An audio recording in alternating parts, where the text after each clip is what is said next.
Shalom warga kerajaan yang ada di GBI, Lewi, Pondok Gede, Bekasi. Saya Roni Daud Simeon, senang sekali diberi kesempatan untuk bisa sharing kebenaran firman kepada Anda semuanya. Saya percaya pemeliharaan Tuhan sempurna atas kehidupan saudara semuanya. Sebelum kita akan mendengarkan firman Tuhan, mari kita akan berdoa, kita minta pimpinan Roh Kudus supaya kita dibuat mengerti dan juga dijadikan pelaku-pelaku pelaksana kehendak firman Tuhan dalam hidup kita. Mari kita berdoa. Datanglah kerajaan-Mu dan jadilah kehendak-Mu atas setiap kami di bumi ini seperti di sorga. Nyatakan diri-Mu lewat firman-Mu, karena firman-Mu ya dan amin. Firman-Mu itu pelita bagi kaki kami serta terang bagi jalan kami. Firman-Mu yang bila kami renungkan akan membuat kami bertindak hati-hati sesuai dengan segala yang tertulis di dalamnya. Sehingga dengan demikian perjalanan kami akan dibuat Tuhan menjadi berhasil, dibuat Tuhan menjadi beruntung. Kami sungguh percaya langit bumi dan segala kemuliaannya dibangun manusia tidak kekal dan akan segera berlalu. Namun satu hal yang pasti, perkataan-Mu, firman-Mu tidak mungkin akan berlalu, melainkan kekal sampai selama-lamanya. Berfirmanlah ya Tuhan, kami siap untuk mendengarkannya. Dalam nama Yesus, Raja di atas segala raja. Amin. Puji nama Tuhan. Firman Tuhan dan topik yang diberikan kepada saya tentang bagaimana kuasa Roh Kudus itu bekerja dalam hidup kita dan menyatakan kuasanya bagi setiap kita. Saya akan baca di dalam Kisah Rasul 1 ayat ke-8.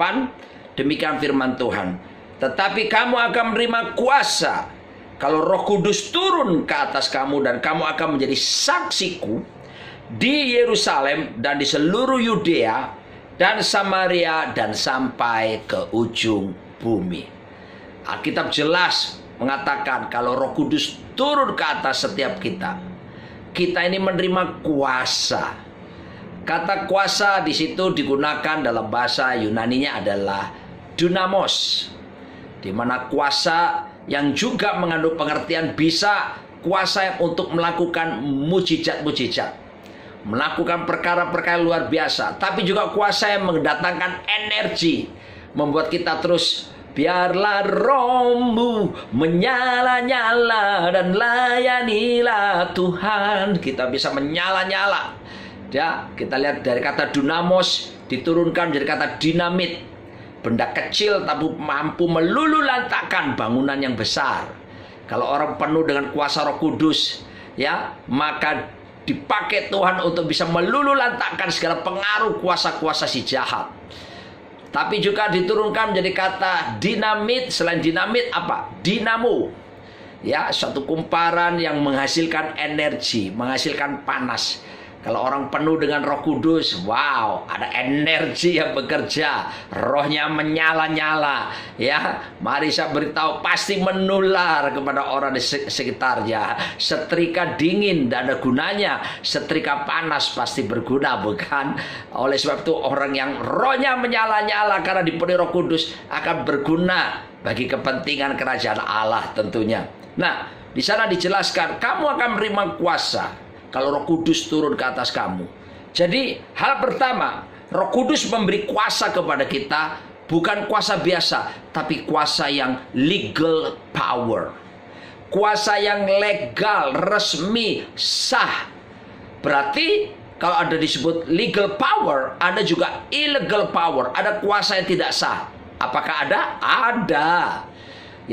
Kapan itu terjadi? Contohnya dalam Matius pasal 7 ayat 21 sampai 23. Di situ ada beberapa orang-orang yang hebat dalam pelayanan, merasa dirinya dipakai Tuhan karena mereka berkata, Tuhan, bukankah aku sudah bernubuat demi nama-Mu? Keren.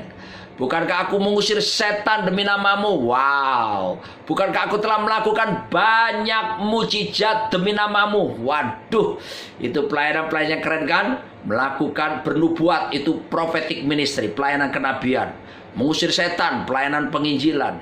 Melakukan mujizat, apostolik ministry, pelayanan kerasulan. Wow, itu keren sekali, bukan? Mereka berpikir mereka nanti mati masuk surga. dan memerintah bersama Yesus. Tapi apa yang terjadi? Mereka terkejut waktu Tuhan berkata begini, I never knew you. Aku tidak pernah kenal kamu sekalian. Kamu pembuat kejahatan. Wow. Saudaraku dikasih Tuhan, mengerikan sekali. Gak salah loh ya bernubuat, gak salah ngusir setan, gak salah kita melakukan banyak mujizat. Kita dari Gereja Betel Indonesia mempercayai kuasa Roh Kudus, manifestasinya kuasa yang dahsyat itu kita percaya. Tapi kenapa mereka ditolak oleh Tuhan dan mereka harus berada dalam api neraka yang menyala-nyala? Karena pribadi mereka itu sendiri. Ada dua alasan di situ. Kita bisa melihat karena Tuhan berkata, I never knew you. Aku tidak pernah mengenal kamu. Kata mengenal di situ, kata Yunani dipakai ginosko. Ya, mengenal secara akrab atau intim seperti suami istri. Perhatikan, kalau pengenalan kita kepada Tuhan tidak mau berusaha lebih dalam sampai pengenalan lebih intim seperti suami istri, itu berisiko ditolak oleh Tuhan. Jadi warga gereja, warga kerajaan tentunya janganlah kita sekedar tahu tentang Tuhan. Ayo kita mulai memperdalam pengetahuan kebenaran. Baca kitab suci lebih dalam. Renungkan firman itu. Bangun hubungan lewat doa, pujian, penyembahan. Semakin melekat. Alkitab berkata, draw near to God and He will draw near to you. Mendekat kepada Tuhan, Tuhan akan mendekat kepada kita. Pengenalannya harus intim seperti suami istri.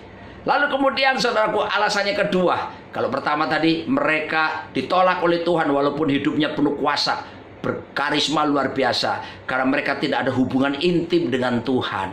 Tapi yang kedua, ini yang parah sekali. Tuhan berkata, hanyalah kamu sekalian pembuat kejahatan. Kata pembuat kejahatan, kata Yunani pakai anomia. Apa artinya? Lawlessness, ketiadaan hukum. Orangnya melayani, tapi dia tidak memperhatikan firman Tuhan, tak tunduk taat kepada hukum firman Tuhan. Tapi juga arti berikutnya, yaitu tidak tunduk dan tidak taat kepada otoritas. Bahaya sekali. Hati-hati, sekarang ada istilah namanya soldier fortune, di mana hamba-hamba Tuhan banyak melakukan mujizat, tapi saudaraku tidak jelas markasnya di mana. Ya, nggak jelas bapak rohaninya siapa, bergerak sendirian. Kenapa? Karena tidak pernah belajar tunduk dan taat kepada otoritas. Berdiri sendiri. Oh, hati-hati saudaraku. Spirit independensi ini bahaya sekali. Makanya kita perlu belajar ya untuk mengalami pembentukan lewat otoritas yang Tuhan percayakan. Maka itu warga kerajaan belajar, hormati, tunduk kepada para pemimpin, kepada gembala yang Tuhan tetapkan di atas kita. Demikian pula dalam keluarga. Hai istri, hormati, tunduk pada suamimu. Juga hai suami, harus tunduk hormat kepada Kristus sebagai kepala gereja. Hai anak-anak, hormati orang tua kita. Ketika kita belajar tunduk, menghormati otoritas, disitulah mengalir legal power, kuasa yang sah. Semakin kita tunduk pada otoritas, semakin kuasa mengalir hebat. Otoritas bekerja dalam diri kita. Makanya saudaraku dikasih Tuhan, selain kita menerima kuasa dunamos, kata Yunani yang lain untuk kuasa dipakai itu adalah yang berbicara tentang otoritas. Nah, itulah yang disebut dengan exousia. Ya, otoritas itu apa? Otoritas adalah kuasa yang diberikan untuk membuat hak di mana kita bisa melepaskan kuasa secara resmi. Nah, ini yang Tuhan inginkan ya. Jadi jangan mudah terpesona dengan orang yang hebat melakukan mujizat, karunia-karunia. Lihat aja kehidupannya. Kalau dia belajar tunduk pada otoritas, jelas bapak rohaninya siapa, punya kerendahan hati, dan jelas pekerjaan Roh Kudus dalam dirinya, itu legal power. Tapi kalau dia tidak pernah belajar tunduk pada otoritas, ya sifat pemberontakannya kelihatan, buah-buah pelayanannya ya tidak nampak dengan baik. Wow, jangan percaya orang-orang yang seperti itu sekalipun hebat secara karunianya. Ya, jadi Roh Kudus diberikan kita, kuasa yang mengalir dalam diri kita adalah kuasa yang legal power, karena kita belajar tunduk kepada otoritas kita. Lalu yang kedua, dalam Yohanes 16 ayat 8 sampai 11, Dikatakan firman Tuhan, dan kalau ia datang, yaitu Roh Kudus tentunya, ia akan menginsafkan dunia akan dosa, kebenaran, dan penghakiman. Akan dosa, karena mereka tetap tidak percaya kepadaku. Akan kebenaran, karena aku pergi kepada Bapa dan kamu tidak melihat aku lagi. Akan penghakiman, karena penguasa dunia ini telah dihukum. Perhatikan, kalau Roh Kudus memenuhi kita, maka itu akan membuat kita menyadari akan adanya, saya titik tekankan ini, penghakiman yang akan datang. Ya, Alkitab jelas mengatakan bahwa dalam 2 Korintus 5 ayat 10, sebab semua kita tanpa terkecuali, termasuk saya sebagai hamba Tuhan, suatu hari nanti kita akan menghadapi yang disebut kursi atau takhta pengadilan Kristus, di mana semua kita harus mempertanggungjawabkan semua apa yang pernah kita berbuat, termasuk mempertanggungjawabkan kepada investor agung yaitu Tuhan Yesus, semua bakat, karunia, talenta, potensi kita. Investor itu nggak mau rugi, saudaraku. Dia mau kalau invest pasti ada keuntungan. Nah, Tuhan itu investor agung, dia kasih karunia, bakat, talenta, potensi. Dia mau itu dilipat kali gandanya, dilipat kali gandakan. Ya, don't die fully, die empty. Jangan pernah mau mati penuh, matilah kosong. Artinya semua talenta, bakat, karunia, potensi telah dikeluarkan, diwujud nyatakan. Tahukah saudara, tempat penyimpanan harta karun terbesar di dunia ini ternyata bukanlah tambang-tambang emas, bukan tambang-tambang batu bara, bukan tambang-tambang nikel atau tambang minyak. Tempat penyimpanan harta karun terbesar di dunia ternyata apa itu? Kuburan-kuburan. Kenapa saya sebut kuburan? Ya, karena ada banyak orang meninggal sebelum semua karunia, talenta, bakat, potensinya diwujud nyatakan. Ada banyak lagu-lagu hebat belum sempat diterbitkan, masih tinggal di kuburan. Ada banyak karya-karya tulisan yang bagus yang seharusnya terbit, tapi ada di dalam kuburan karena orangnya belum mewujud nyatakannya. Ada banyak lukisan-lukisan yang mahal-mahal seharusnya, tetapi nggak jadi karena orangnya keburu mati, tidak dikeluarkan semuanya. Sebab itu, kalau Anda dipenuhi Roh Kudus, Anda akan mendorong Anda untuk bisa memaksimalkan semua bakat, talenta, potensi. Bahkan di masa pandemi corona seperti ini sekalipun, itu akan membuat kita terus meningkatkan ya semua potensi kita. Oleh sebab itu, saya mengajak warga kerajaan, jangan kita duduk berpangku tangan. Ayo, maksimalkan diri saudara. Di Alkitab dijelaskan, yang satu talenta tetap satu itu Tuhan marah, bukan? Bahkan diambil, diserahkan kepada yang memiliki. Dari yang 2 jadi 4, yang 5 jadi berapa? Yang 5 jadi 11. Bukan cuma 10, 11. Karena yang satu tadi diserahkan kepada yang telah berlipat kali ganda, dari 5 jadi 10 plus 1 jadi 11. Oh saudaraku, kepada yang mempunyai akan diberi, yang nggak punya justru diambil daripadanya. Roh Kudus membuat kita maksimal, berbuah lebat, tinggal tetap. Tetapi juga Roh Kudus menyadarkan kita bahwa akan ada penghakiman yang akan datang. Hari-hari ini kita senang sekali kalau kita dengar khotbah-khotbah tentang Allah itu kasih, Allah Maha Pengampun, Allah penuh anugerah. Itu betul, betul. Tetapi jangan lupa, di sisi lain Alkitab menjelaskan bahwa Allah itu hakim yang adil. Ibrani 12 ayat 29 menjelaskan bahwa Allah kita itu api yang menghanguskan. Wow, jangan main-main saudaraku. Ya, anak-anak muda saya pesan, ada banyak pengajaran yang mengajarkan bahwa ya kalau berdosa ya minta ampun, nanti dosa lagi ya minta ampun lagi, ya nanti nonton film pornografi ya nanti bisa minta ampun, ya nanti berbuat dosa lalu pulang korupsi atau apa nanti minta ampun, kan Tuhan penuh anugerah. Hei, hati-hati, Anda harus ingat Allah itu api yang menghanguskan. Tuhan itu tidak bisa dipermainkan. Sebab itu Roh Kudus akan mengingatkan bahwa akan ada penghakiman. Justru ini akan membuat kita hidup apa? takut akan Tuhan, membuat kita berjalan dalam kemurnian kekudusan, menjaga ya dari segala pencemaran jasmani dan rohani. Justru ini akan menyempurnakan kekudusan, dan kita hidup hari-hari ke sehari oleh anugerah Tuhan. Tentunya kita hidup menyenangkan Tuhan. Perhatikan baik-baik, penghakiman ada. Saya bersaksi sebentar ketika saya kena COVID 21 Maret tahun 2020. Saya kategori berat ya, dan waktu itu saya saturasi oksigen 84%, dan saya harus pakai oksigen yang bukan cuma ditaruh di seperti ini, tapi juga dibantu alat yang namanya nebulizer untuk memperbesar saluran nafas saya. Dan keadaan yang sangat tidak mengenakan.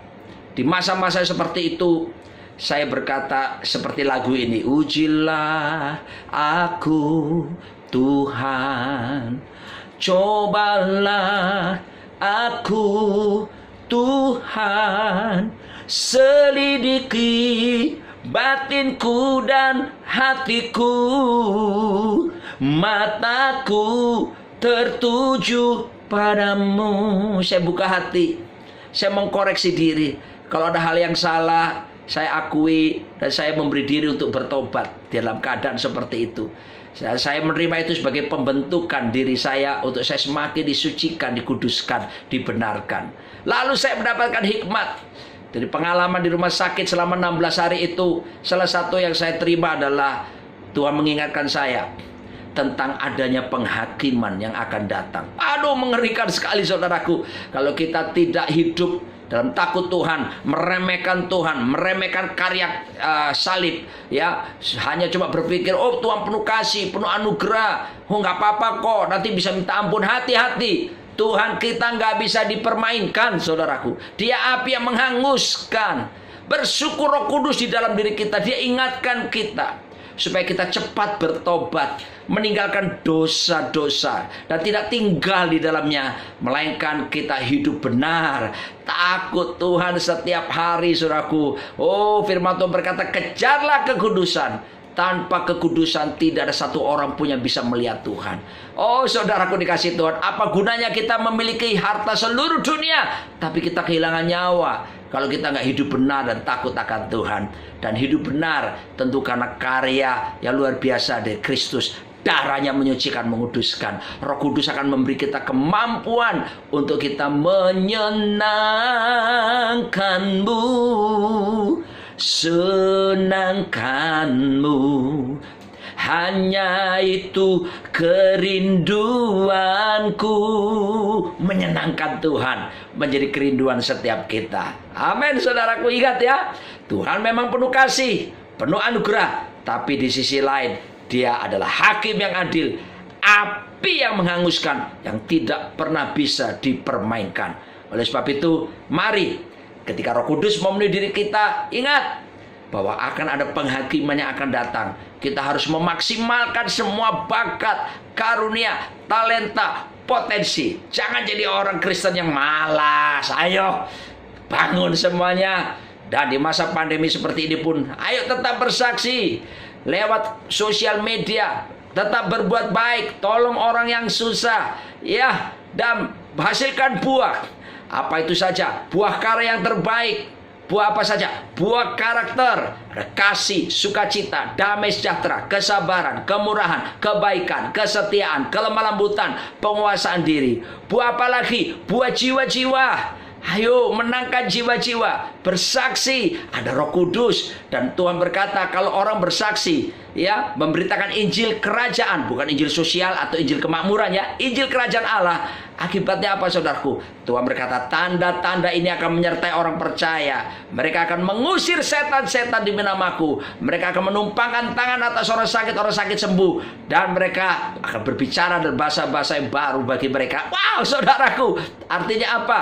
Saudara ingin melakukan mujizat? Inginkan praktek mujizat? Berbuat apa? Beritakan Injil dulu, maka tanda heran akan menyertai saudara. Ada Roh Kudus bersama kita. Haleluya. Selanjutnya, ya, ingat yang pertama tadi, Roh Kudus memberikan kepada kita kuasa yang legal, yang resmi.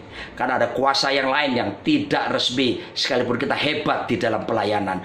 Tapi yang kedua, Roh Kudus akan mengingatkan kita akan ada penghakiman yang memampukan kita untuk terus berbuah-buah lebat, meningkatkan kapasitas. Ya, saudaraku, terus belajar, saudaraku. Never stop learning. If you stop learning, you stop growing. Jangan pernah berhenti belajar. Ya, kalau Anda berhenti belajar, Anda berhenti bertumbuh. Belajar kebenaran, belajar bersaksi, belajar memenangkan jiwa, belajar memuridkan, belajar terus. Anda akan berkembang.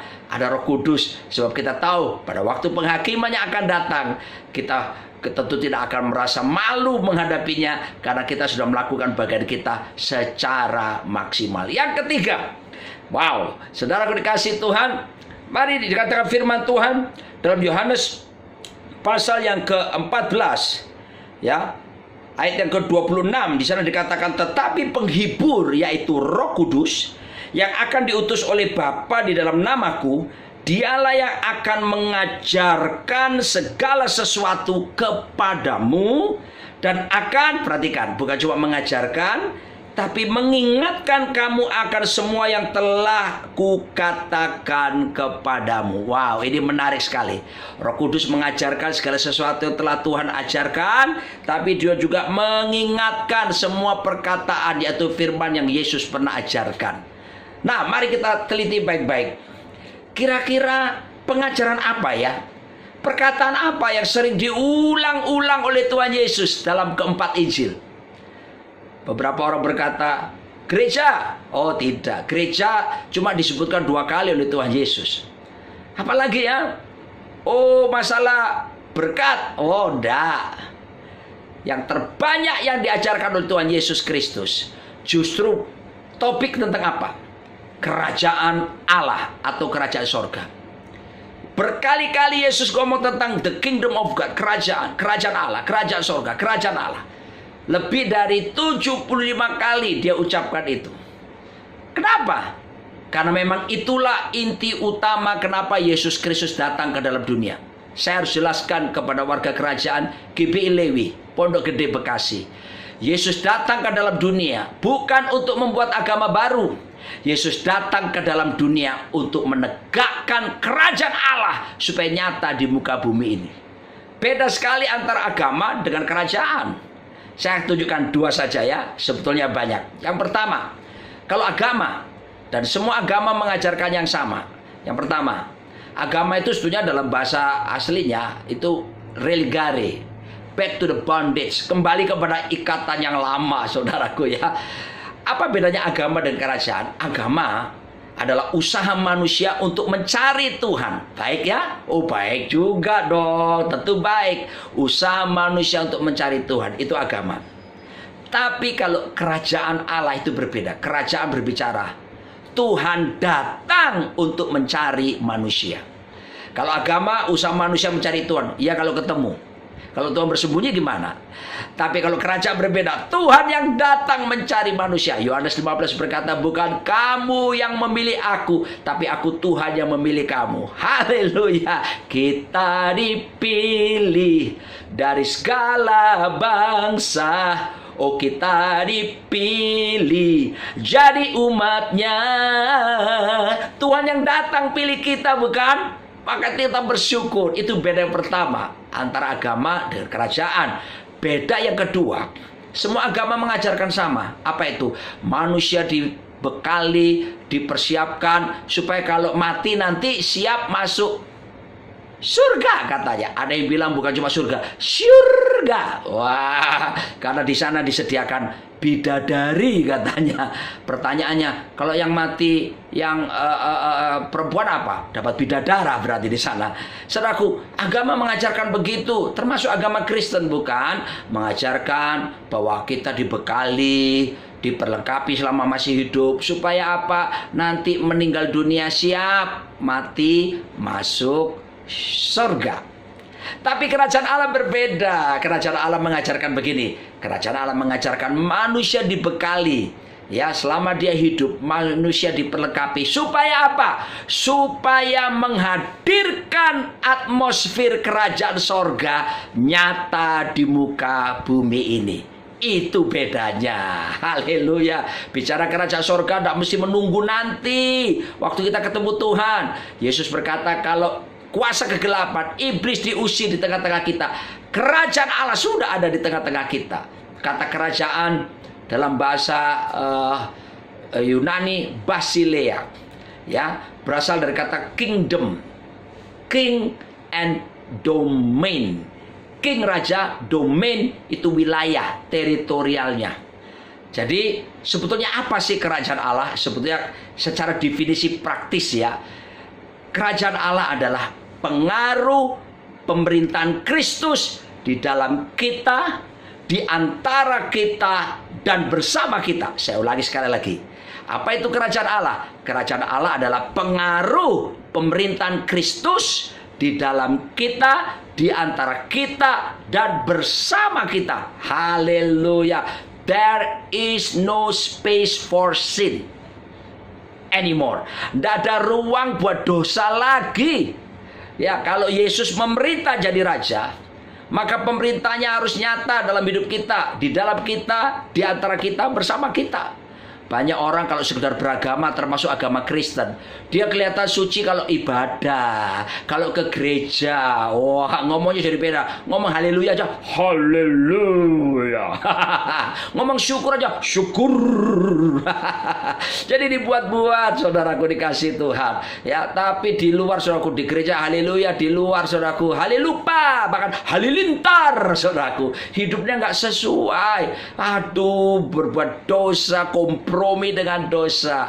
Tapi kalau hidup dalam kerajaan Allah, artinya saya mengakui Yesus sebagai raja, pengaruhnya nyata di dalam saya, di antara kita, dan bersama. Jadi dia jadi raja, jadi Tuhan, bukan cuma waktu kebaktian di gedung, tapi di luar gedung. Dia jadi raja di mana? Di kantor kita waktu kita tugas bekerja, di keluarga-keluarga kita. Sehingga suami takut akan Tuhan. Ekspresinya apa? Mencintai istrinya. Tolong suami ingat ya, kebutuhan utama istrimu adalah dicintai, dikasihi. Dan tolong ingat para ibu-ibu istri, kebutuhan utama suamimu adalah dihormati, dihargai. Kalau kerajaan Allah nyata, maka prinsip ini, kebutuhan utama masing-masing akan tergenapi. Maka terjadilah the energizing cycle. Ya, lingkaran energi. Suami istri akan bergerak dalam pemerintahan kerajaan Tuhan. Anak-anak akan melihat orang tua takut Tuhan, sehingga orang tua tidak kasar sama anak-anak, sehingga anak-anak nggak tertekan, sehingga anak-anak bisa sukarela menghormati orang tuanya, karena orang tua hidup dalam kuasa pemerintahan kerajaan sorga nyata di muka bumi ini. Mari saya mengajak kita, justru kalau Roh Kudus memenuhi diri kita, kita mengizinkan pemerintahan kerajaan sorga, Yesus jadi raja dalam hidup setiap kita, maka saya percaya, saudaraku, kita akan berjalan dengan prinsip, yaitu punya prioritas. Apa itu? Cari dahulu kerajaan Allah serta kebenarannya, oh, maka semuanya akan ditambahkan kepadamu, oh haleluya. Cari dahulu kerajaan Allah, harus menjadi nomor satu dalam diri kita. Lalu hidup benar, maka semuanya, urusan sandang, pangan, papan, oh saudaraku, Tuhan sanggup menyediakan. Jangan takut, saudaraku, pemeliharaan Tuhan sempurna, asal hidup dalam pemerintahan kerajaan Allah nyata di dalam kehidupan setiap kita. Nah, warga kerajaan dikasih Tuhan, itulah dia betapa kita bersyukur ada Roh Kudus bersama-sama dengan setiap kita. Ya, lah Roh Kudus sendiri sebagai apa? Kalau Yesus sebagai raja di atas segala raja, Roh Kudus adalah gubernur jenderal kerajaan sorga yang diutus ke muka bumi ini. Nah, oleh sebab itu kita hormati kekuasaan Roh Kudus yang ada di dalam diri kita, memimpin kita. Beri diri saudara dipimpin penuh oleh Roh Kudus. Jangan sibuk untuk minta bahasa roh, jangan sibuk minta bahasa lidah, tapi yang penting lebih dulu minta dipenuhi oleh Roh Kudus.